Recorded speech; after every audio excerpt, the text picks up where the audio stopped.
don't know what it is. Um plano maligno que, se for concluído, fará com que eu, você, seus amigos e familiares nos tornemos meros escravos. These people are just sick and psycho. Enquanto eu digo essas palavras, esse plano está avançando, bem debaixo do seu nariz. Our society is run by insane people for insane objectives. Arquitetado há mais de 100 anos, o plano é uma sombra que cresce em silêncio. For years now, talk show hosts, people on television, people in sitcoms have been hired by the government to throw you off the track, to distract you, to make you laugh and stuff like that, make you happy and docile so you don't know what's really going on. A maior fraude da história do mundo está prestes a ser concluída. For we are opposed around the world by a monolithic and ruthless conspiracy that relies primarily on covert means. Alguns tentaram nos alertar sobre isso no passado. On infiltration instead of invasion, on subversion instead of elections, on intimidation instead of free choice. Mas o sistema, parceiro, sempre dá um jeito de corrigir suas falhas. Wayside, this is the Situation Room. I read from the AP Bulletin, Kennedy apparently shot in... I'm not suicidal. I'm not suicidal. Can we fire these people? No. Can presidents fire them? No. O preço da verdade é muito alto, mas sempre existirá alguém louco o suficiente para pagar. Seja o que Deus quiser, porque hoje, esse louco sou eu.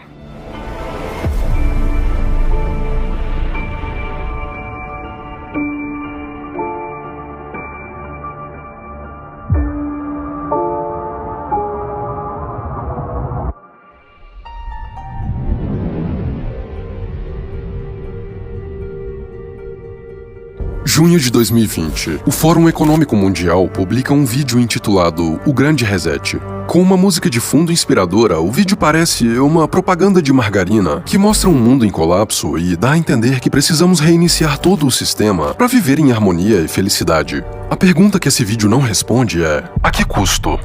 Quase todo mundo já ouviu falar no Fórum Econômico Mundial, mas poucos entendem de fato o que é isso. Imagine um jogo de xadrez global. Você tem reis, rainhas, bispos e peões. Nesse jogo, o Fórum não representa nenhum desses papéis. É ele quem move as peças e antecipa cada jogada. O fato de o vídeo ter sido publicado por uma organização tão poderosa nos faz questionar quais são as reais intenções por trás disso. Afinal, o que se passa na mente de pessoas com tanto poder nas mãos?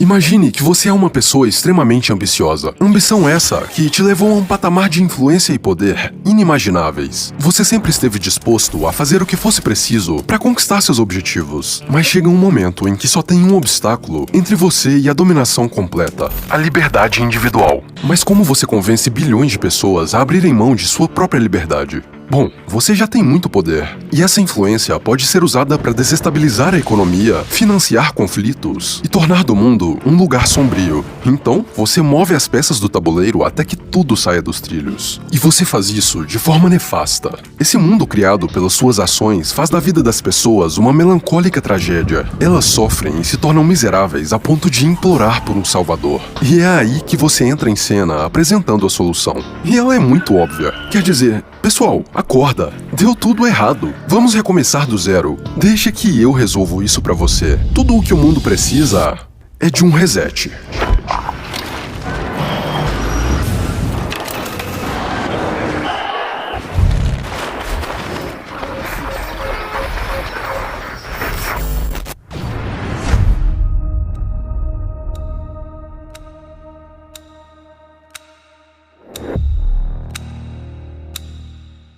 Existe um relógio que, diferente dos outros, não marca as horas do dia, mas os momentos críticos da humanidade. Ele não é movido por baterias ou energia solar, mas pela tensão das ações humanas.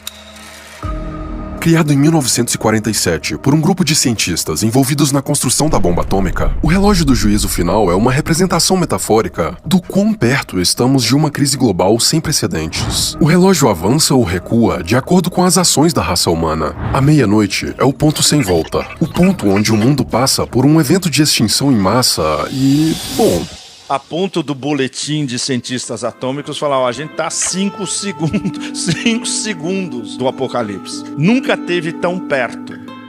Esse é o resultado de um mundo onde o poder está concentrado nas mãos de poucos indivíduos que, do alto de suas torres de marfim, podem decidir o destino de bilhões de nós. E não se engane, essa não é mais uma daquelas teorias da conspiração. Tudo o que você verá neste vídeo é a junção de documentos, declarações e acontecimentos que podem ser facilmente verificados. A verdade é que a semente desse plano já está sendo plantada há muito tempo. Não pode ser uma conspiração quando as pessoas por trás estão dizendo com todas as letras o que estão planejando fazer. Tudo o que eu fiz foi juntar as peças soltas do quebra-cabeça. Novembro de 2016. Um artigo chamado 8 Previsões para o Mundo em 2030 é publicado pelo Fórum Econômico Mundial. A primeira previsão que eles fizeram: você não terá nada, mas será feliz. Uma alegação que, a partir desse momento, se tornaria o slogan da agenda da organização pelo resto da década. Uma agenda com nome e data para acontecer. O Grande Reset de 2030. Eu não sei você, mas essa narrativa nunca me convenceu. Existem muitas pontas soltas. You know, I do believe that's kind of the famous saying is by 2030 you will own nothing and you will be happy. You will own nothing and you will be happy. That's straight from the horse's mouth, from the World Economic Forum. That's the motto, that's the theme of the Great Reset. Em primeiro lugar, alguém precisa ter as coisas. Quer dizer, se eu não tenho nada e você também não, quem é que tem? Isso provavelmente significa que alguém vai ser dono de, bom, tudo. Mas as pessoas ainda vão precisar de uma geladeira, roupas, carros e smartphones. E se ninguém tem nada, significa que vamos ter que alugar ou pegar essas coisas emprestadas dos mesmos indivíduos que agora são donos de tudo. Mas se essa for a única forma de você e eu termos acesso a qualquer coisa, isso não significa também que essas pessoas terão um controle completo sobre nós? Afinal, ninguém sabe quais serão os termos e condições estabelecidos pelos donos de tudo para termos acesso a qualquer coisa. E as inconsistências não param por aí. Quer dizer, se você não vai ter nada e vai ser feliz, isso significa que eles vão ter tudo, mas vão ficar tristes? Nossa, quanta benevolência. Eu não sei você, mas eu não engoli essa conversa. Então eu decidi investigar. Afinal, quem está por trás do Fórum Econômico Mundial? Por que eles têm tanta confiança de que podem reformular o mundo? Quais são as verdadeiras intenções por trás de toda essa história de Grande Reset? Quanto mais fundo eu cavava, mais eu me dava conta de que eu não estava simplesmente descobrindo um plano. Estava desenterrando um monstro. O resultado de mais de um século de planejamento, manipulação e controle. E para que você entenda realmente a magnitude do que está acontecendo agora, precisamos estabelecer uma linha do tempo de eventos que nos trouxeram até o ponto em que o plano está quase concluído.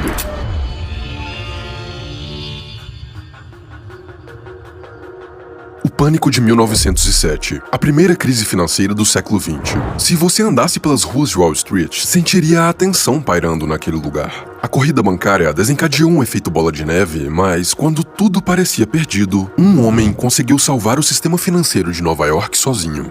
JP Morgan. Esse foi o homem que resgatou os bancos arriscando seu próprio dinheiro. Mas por que ele faria isso? Por que um dos homens mais poderosos do mundo utilizaria seu dinheiro para salvar seus concorrentes da ruína? A primeira hipótese é que Morgan foi um herói benevolente se sacrificando pelo bem de todos. E a segunda é que ele enxergava o resgate aos bancos como uma oportunidade. E quando você examina o que aconteceu logo em seguida, as peças começam a se encaixar. Aquela crise abalou a confiança das pessoas no Tesouro Americano. Ficou claro que mudanças no sistema financeiro seriam necessárias. E o homem escolhido para a tarefa era o senador Nelson Aldrich. A missão era simples: liderar um time de especialistas para estudar o sistema financeiro europeu. O que poucos imaginavam é que, por trás das cortinas, ele tinha uma relação próxima com banqueiros. Então, depois de voltar da Europa, ao invés de reportar suas descobertas ao Congresso, Aldrich decide fazer outra coisa. Em 22 de novembro de 1910, o senador embarca em um trem em completo sigilo, junto de 6 outros indivíduos. O destino era uma ilha privada na costa da Geórgia. Para preservar as identidades, Aldrich instruiu todos a irem vestidos como caçadores de patos. Como se isso já não fosse suspeito o suficiente, todos também teriam que usar codinomes. Ele estava tramando algo grande, algo que não conseguiria realizar sozinho. Então montou um clubinho secreto em uma ilha, mais especificamente em um estabelecimento cujo dono era, adivinha, JP Morgan. E guarde essa informação, ele não era o único dono. O clube também pertencia aos Rockefeller, uma das linhagens familiares mais ricas do mundo. Eu sei, ainda tem uma pergunta que não foi respondida. Quem seriam as pessoas convidadas para um evento tão secreto? Na época, ninguém imaginava. Mas 10 anos mais tarde, a lista dos integrantes foi revelada. A. Pyatt Andrew, Paul Warburg, Arthur Shelton, Henry Davidson e Frank Vanderlip. Os membros do clube eram os maiores banqueiros e financiadores do mundo. O que quer que eles estivessem planejando naquela ilha era algo grande e extremamente suspeito. E não, eu não precisei chegar nessa conclusão sozinho. Birdie Charles, fundador da Forbes, publicou um relatório anos depois sobre este encontro.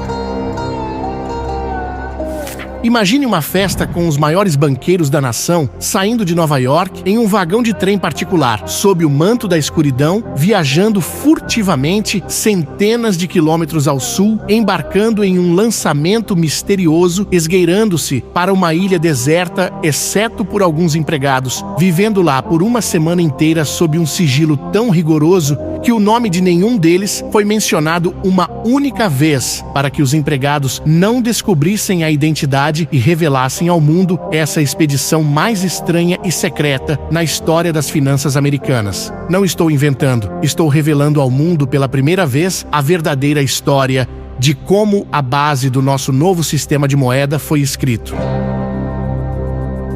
O que eles estavam criando naquela ilha era a Reserva Federal Americana, mais conhecido como Fed, o que é um nome bem estranho, porque a Reserva Federal não é realmente federal. É uma instituição privada controlada pelos banqueiros mais poderosos do mundo. Uma instituição que agora tinha um superpoder entregue pelo governo, a impressão exclusiva de moeda americana. Antes do Fed, a impressão de moeda era feita de forma descentralizada, mas agora eles tinham um controle completo sobre o fornecimento de dinheiro do país. Esse é um sistema perfeitamente projetado para que alguns poucos indivíduos ganhem mais poder a cada grande crise.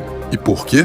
Bom, eis o que acontece durante guerras e crises. O governo aumenta drasticamente seus gastos, e quando o governo precisa de mais dinheiro do que tem em caixa, a quem ele recorre? Sim, ao Fed. E aqui está o que ninguém te conta. Quando o Fed empresta dinheiro ao governo, ele não faz isso de graça. Ele cobra juros que se acumulam rapidamente. E adivinha quem paga por isso? Não são os banqueiros, não é nem mesmo o governo. Quem paga é você, através de impostos, inflação e depreciação do valor monetário. É um ciclo vicioso de parasitagem. O Fed imprime dinheiro, empresta ao governo, o governo gasta, deve mais por causa dos juros e aumenta os impostos para pagar essa dívida. E quem se beneficia disso? Sim, os donos da impressora. Agora veja o gráfico da dívida americana em períodos de guerra. Consegue notar algo estranho? A primeira coisa que você nota é o espaço de aproximadamente 50 anos entre uma grande crise e outra. Mas, logo após a criação do Fed, em um período de apenas 28 anos, não só acontecem 2 guerras mundiais e a maior crise financeira da história, como também uma disparada da dívida pública americana sem precedentes. Em outras palavras, quanto mais alta a linha azul, mais dinheiro os banqueiros fazem. Que coincidência, não é mesmo? Eu gostaria que fosse, mas é aqui que as coisas começam a ficar realmente assustadoras. Existe um documento de 1932 perdido em uma seção da biblioteca de Stanford. É o relatório de uma investigação feita pelo presidente da Casa do Comitê Bancário contra a Reserva Federal. O documento intitulado Uma Exposição Incrível acusa formalmente a Reserva Federal por criar crises e bolhas financeiras artificialmente. O documento ainda cita diversos crimes como conspiração, fraude, conversão ilegal e traição. Mas o que isso tudo tem a ver com o Grande Reset? Talvez você já tenha percebido. Talvez não. Mas uma coisa é inegável. A essa altura, todos nós sentimos que tem algo de errado na situação atual do mundo.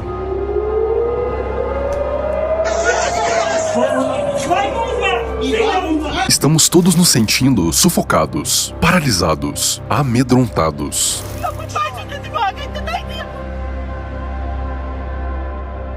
A cada dia, a tensão e as crises se tornam mais presentes no mundo. Mas será mesmo que isso é mero acaso? Será que toda essa instabilidade não pode ter sido fabricada? Quer dizer, esse é o jogo, certo? Encontrar ou criar crises e explorar o máximo delas. E isso fica muito claro em alguns trechos deste livro. Crises nos trazem janelas únicas de oportunidade. Essas são palavras escritas por ninguém menos do que Klaus Schwab, fundador do Fórum Econômico Mundial. Foi muito conveniente esse livro ter sido lançado em julho de 2020, logo após a explosão da crise sanitária no mundo. Ou, talvez, não tenha sido uma coincidência. Mas antes de te explicar quem é Klaus Schwab e qual o papel dele nesse grande plano arquitetado, é preciso que você entenda que, durante toda a sua vida, você participou como coadjuvante da maior peça de teatro existente. Uma peça em que, por trás das cortinas, está uma elite escrevendo o roteiro, trocando os atores e exercendo uma influência que opera muito além do poder de banqueiros ou de governos. Esse é um teatro chamado mundo.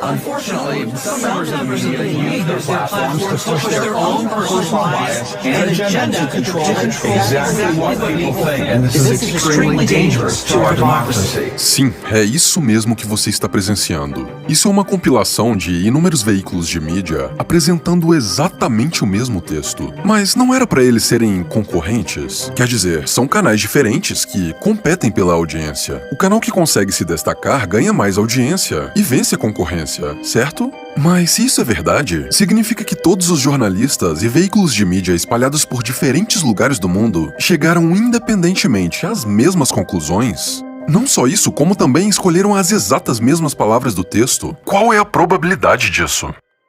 Eu não sei você, mas eu tenho outro palpite. E se a tal competição fosse na verdade uma cortina de fumaça? Um espetáculo meticulosamente coreografado para nos dar a ilusão da escolha. A verdade é que a concorrência entre megacorporações não existe de fato. É mera ilusão. Ou melhor, mero teatro. Quando você reserva um voo, escolhe um seguro, faz compras ou seleciona um serviço de streaming, você tem a ilusão de estar fazendo escolhas, mas está na verdade financiando uma elite só. As marcas podem parecer diferentes, os logotipos podem não ser os mesmos, mas o dinheiro sempre flui para os mesmos bolsos. Mas não acredite em mim, eu já disse, isso não é uma conspiração. Tudo o que está sendo apresentado nesse vídeo pode ser verificado. Então, por que não verificamos juntos? Por que não começamos com uma das marcas mais conhecidas do mundo, Coca-Cola?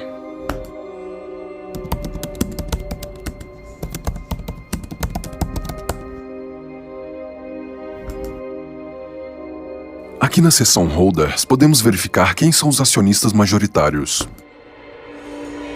Interessante, essa é a lista dos top 10 investidores institucionais. Agora vamos ver a quem pertence os fundos de investimento. O nome Vanguard aparece 6 vezes. E é também o segundo maior acionista institucional. Agora vamos ver quem está por trás da maior concorrente da Coca-Cola, a Pepsi.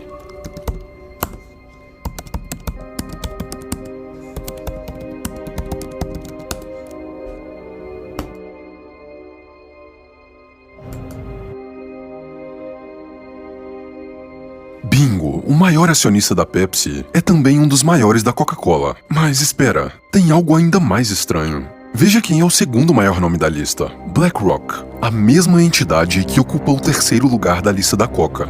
Coca-Cola e Pepsi podem ser tudo, menos concorrentes. Se isso já não é estranho o suficiente para você, respira e vem comigo, porque a toca do coelho é muito mais profunda do que isso. Veja bem, o que poucas pessoas sabem é que praticamente toda a indústria de alimentos no mundo é dominada por um pequeno grupo de corporações. Parecem existir marcas diferentes, mas na verdade todas vêm de fábricas de 10 grandes marcas, sendo 2 delas Coca-Cola e Pepsi. Espera, então, se quem controla as duas é o mesmo grupo de acionistas, quem será que está por trás das outras 8 corporações? Vamos investigar.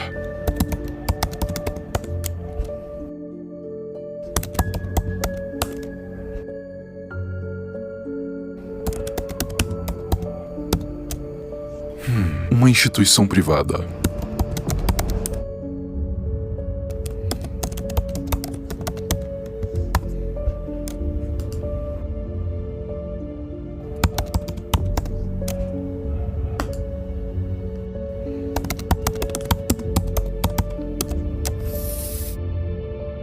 Das 10 corporações, 9 têm a Vanguard e a BlackRock no board de acionistas principais. E você acha mesmo que isso acaba na indústria alimentícia? É claro que não. Os mesmos nomes aparecem na pesquisa das maiores empresas de tecnologia do mundo. Eles são donos de várias empresas de tabaco, mas também são donos das maiores corporações da indústria farmacêutica. Como alguém que vende remédios pode controlar também aspectos que influenciam diretamente na qualidade de vida das pessoas? Você acha mesmo que é interessante para esses caras que você seja saudável? Se fizer uma investigação meticulosa, vai descobrir que eles são donos não só das maiores empresas de seguros, bancos, redes de fast food, marcas de cosméticos, companhias telefônicas e empresas de construção, montadoras de automóveis e marketplaces, como também dos métodos de pagamento que você usa para comprar esses produtos. Mas não é só isso. BlackRock e Vanguard estão no topo de uma pirâmide formada por uma rede de investidores institucionais. Todos eles têm participação nas ações uns dos outros. Os maiores são donos dos menores. Em outras palavras, o poder das duas companhias do topo é literalmente inimaginável. Mas o que isso tem a ver com o Grande Reset? Bom, é aqui que os fios começam a se conectar. De acordo com uma matéria da Bloomberg, uma das instituições de análise de dados mais respeitadas do mundo, os peritos previram que, juntas, BlackRock e Vanguard seriam donas de praticamente tudo no mundo até 2028, 2 anos antes da data prevista pelo Fórum Econômico Mundial para o Grande Reset. A mesma Bloomberg publicou um artigo intitulado BlackRock é agora um quarto braço do governo. E por quê? Por causa da relação próxima que ela tem com a Reserva Federal. Sim, o Fed. A BlackRock não só tem relações financeiras com o Fed, como também é o principal conselheiro e desenvolvedor do Aladdin, que por acaso é o sistema que os bancos federais utilizam internamente. Mas o envolvimento com o governo não para por aí. Dezenas de funcionários da BlackRock têm posições de alta patente na Casa Branca. E talvez você esteja se perguntando quem está por trás da BlackRock. Larry Fink. Conhecido por ter relações próximas a políticos e chefes de estado, Fink é o nome e o rosto da organização. Mas então é isso? Esse é o homem mais poderoso do mundo? Não tão rápido, Padawan. Lembra? O plano acontece por trás das cortinas. Se existe um rosto exposto, é porque os verdadeiros arquitetos do plano querem que ele seja exposto. O que é muito interessante é que os verdadeiros donos da BlackRock são acionistas. E é aqui que você percebe que as pessoas mais poderosas do mundo se escondem nas sombras. Porque basta uma consulta rápida no board de acionistas para que você perceba. BlackRock e Vanguard nunca foram duas instituições isoladas. A Vanguard é a verdadeira dona de tudo, incluindo a BlackRock. Quem é o maior acionista da BlackRock? É a Vanguard, que é também a mesma coisa, um enorme fundo de investimentos, gestores, investment banking, etc. e tal. E o que eu descobri puxando esse fio foi algo muito maior do que eu poderia imaginar quando comecei a investigação. Daqui pra frente, fique atento, porque muitas das informações não podem simplesmente ser faladas abertamente. Isso não seria uma atitude inteligente. Por isso, a partir desse ponto, vou codificar algumas coisas e deixar nas entrelinhas. Não se distraia, preste atenção nos detalhes. Quem são os caras maiores acionistas da Vanguard? Ninguém sabe porque é secreto.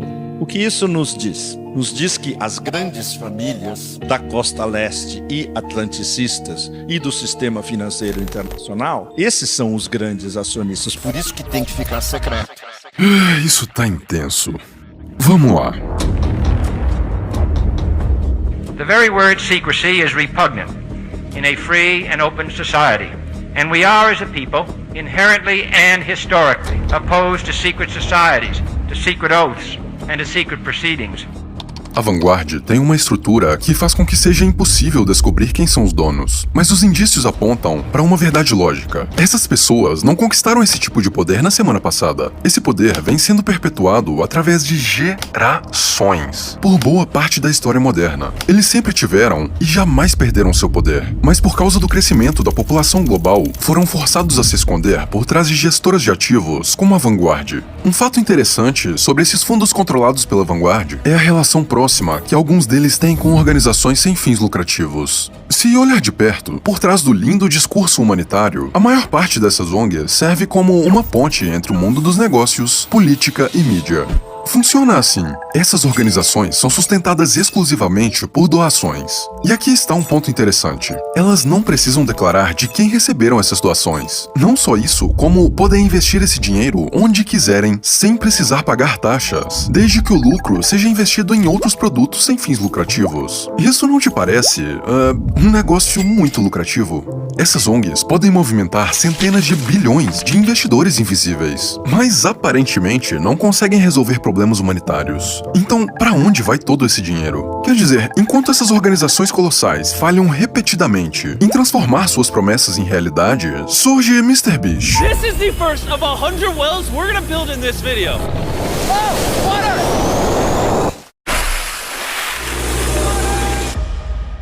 Um youtuber que, do nada, financiou sozinho uma iniciativa para construir 100 poços de água potável na África. E não, ele não recebeu aplausos ou reconhecimento dessas ONGs. Ao invés disso, foi bombardeado por críticas. Como poderia ser diferente? Essa atitude deixou as ONGs completamente expostas. De acordo com o Fórum Econômico Mundial, perdendo apenas para o governo americano, o maior financiamento da Organização Mundial da Saúde vem de uma dessas ONGs, a Fundação Bill e Melinda Gates. Aqui temos um nome conhecido, Bill Gates, um homem que não só tem uma relação próxima com as maiores farmacêuticas do mundo, como também faz negócios com elas. Sim, exatamente as empresas que você está pensando agora. As mesmas que salvaram o mundo recentemente. Todas elas controladas pela Vanguard e BlackRock. Quer ouvir uma história interessante? 18 de outubro de 2019, alguns meses antes de aquele evento mundial começar, no Hotel Pierre, na cidade de Nova York, é realizada uma reunião para um grupo seleto de 130 convidados da elite mundial.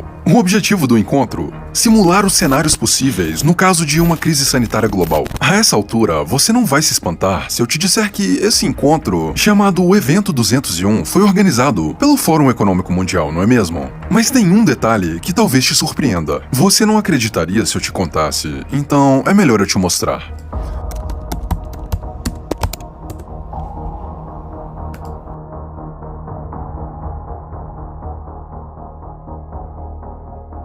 A organização do evento foi realizada por mais duas entidades, sendo uma delas Bill e Melinda Gates. Vamos ver do que se trata essa outra.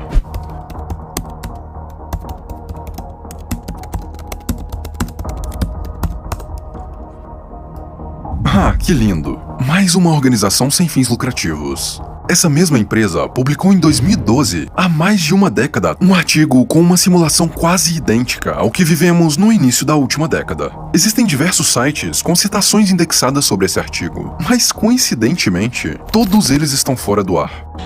Depois de muita busca, eu consegui encontrar, mas já ficou evidente que os rastros desse documento estão sendo varridos do mapa. E nós não queremos acionar esse radar. Então fique atento à única palavra que realmente interessa no artigo.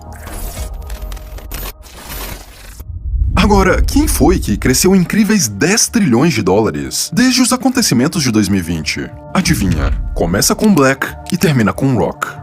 Imagine que você finalmente tem 3,6 milhões de dólares para comprar uma Lamborghini FPK 37. Só com o caixa que a BlackRock levantou nos últimos 4 anos, ela poderia comprar cerca de 3 milhões de carros do mesmo modelo. Mas é claro, o fluxo desse dinheiro acabaria voltando para as mãos da organização.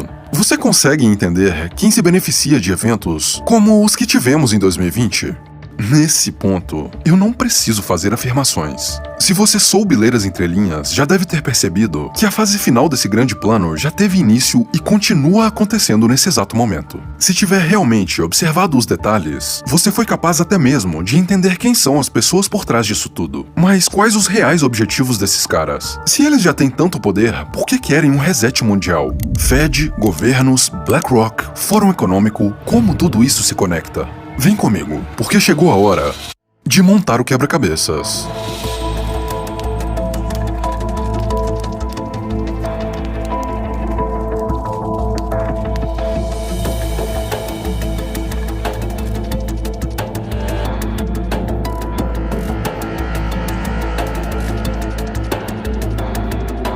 People assume we are just going back to the good old world which we had. And everything will be normal again in how we are used to normal, in the old fashion. This is, let's say, fiction. It will not happen. uma reunião anual de debates realizada em Davos com o objetivo de tornar o mundo um lugar melhor. Essa é a descrição do Fórum Econômico Mundial sobre si mesmo. Mas, de acordo com os mais críticos, o fórum é onde as empresas mais ricas do mundo podem fazer acordos e negócios com políticos e chefes de Estado. Agora reflita, essa reunião anual já acontece desde 1971, mesmo ano em que o dólar perdeu seu lastro no ouro. Se o objetivo é resolver os problemas do mundo, por que então, desde essa data, os problemas só aumentaram? Não é estranho que nos últimos 50 anos, as maiores organizações ambientais tenham se encontrado com os donos das corporações mais poluentes do mundo? E não precisamos cair no campo da especulação para entender os objetivos dessas pessoas, não quando elas próprias deixam claro o que pretendem fazer. O presidente do fórum, Klaus Schwab, descreve tudo em detalhes em seu livro lançado em tempo recorde durante a crise sanitária. Segundo Schwab, essa crise representa uma rara oportunidade para refletir, reimaginar e reiniciar o mundo. Todas as ideias desse livro parecem ter sido religiosamente inspiradas em um artigo publicado pela ONU em 2015, 5 anos antes do acontecimento. Transformando o Mundo, a Agenda 2030 para o Desenvolvimento Sustentável. Esse é o nome do artigo que apresenta os 17 objetivos para transformar o mundo em um lugar sustentável. Sustentabilidade. Essa é a palavra-chave no centro de toda essa agenda. E por quê?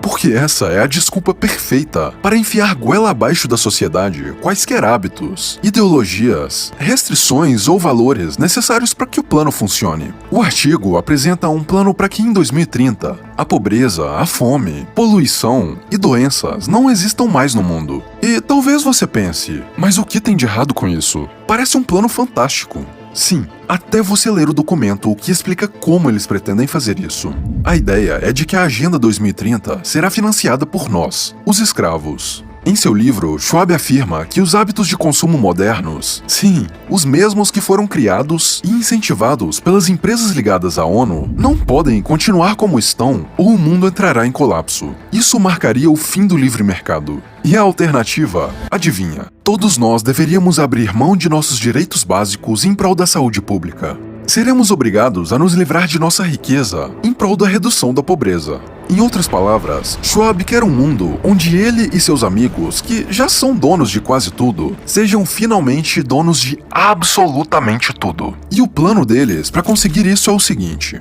a ONU quer cobrar impostos de todos os países do Ocidente e entregar a megacorporações cujos donos você sabe muito bem quem são. Essas empresas seriam contratadas para reconstruir a sociedade. A desculpa é perfeita. O aquecimento global é culpa dos seres humanos. Essa é uma ameaça mundial e todos nós temos a responsabilidade de resolver esse problema, certo? Então, independente do que seja, qualquer coisa que esses caras decidirem que é pelo bem do desenvolvimento sustentável, se torna uma obrigação nossa adotar. E eles fazem você acreditar nisso, deixando claro que até mesmo as pessoas mais poderosas são submissas a essa ideia. As you can see, we've innovated and retooled almost every part of our process to reduce our impact on the planet. But there's still a lot more work to do. And there's something else we wanted to share with you. You're not trying to bribe Mother Nature with Apple swag. It's Apple's very first carbon neutral product. I want to see you do more of this. You will. When? By 2030, all Apple devices will have a net zero climate impact. All of them? All of them. They better. They will.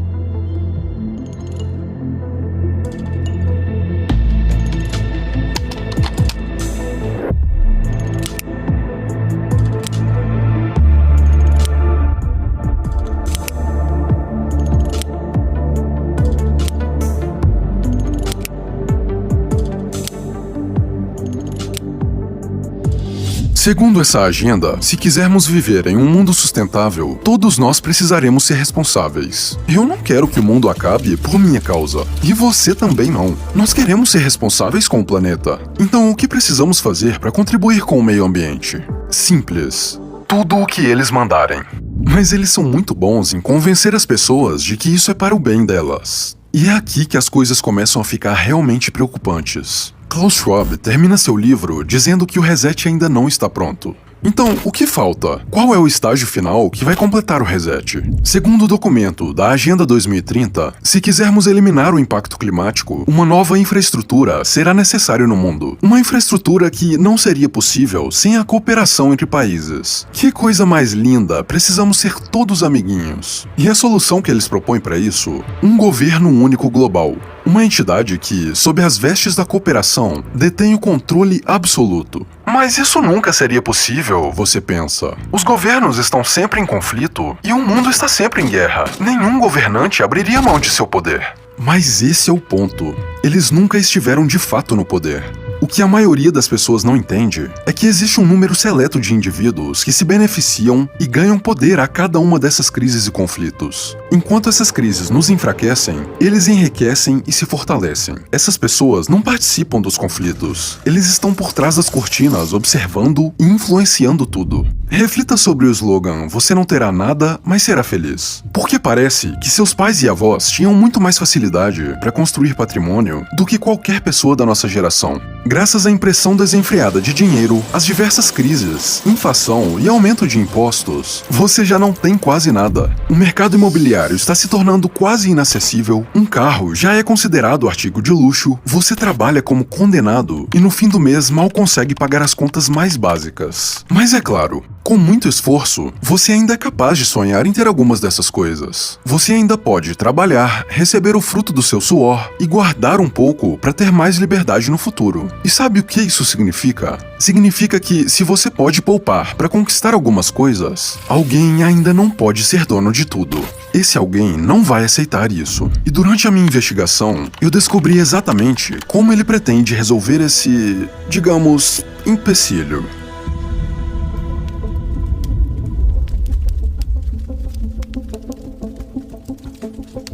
Dinheiro, a essência da liberdade. Antes da invenção do dinheiro, era praticamente impossível armazenar valor. A prática era o escambo. Você precisava ter exatamente o que a outra pessoa queria para fazer uma troca. Mas a invenção de uma unidade de valor padrão permitiu com que negócios e pessoas prosperassem. Essa foi uma das invenções mais importantes da humanidade. Isso porque foi a primeira invenção que permitiu com que o trabalho duro tirasse alguém da pobreza sem qualquer vínculo de poder hereditário. Durante séculos, o papel moeda representou o que o ser humano tem de mais valioso na vida: liberdade. Mas agora, isso está prestes a mudar. CBDCs, Central Bank Digital Currency. Essa era a peça que faltava para que os donos do mundo finalmente conseguissem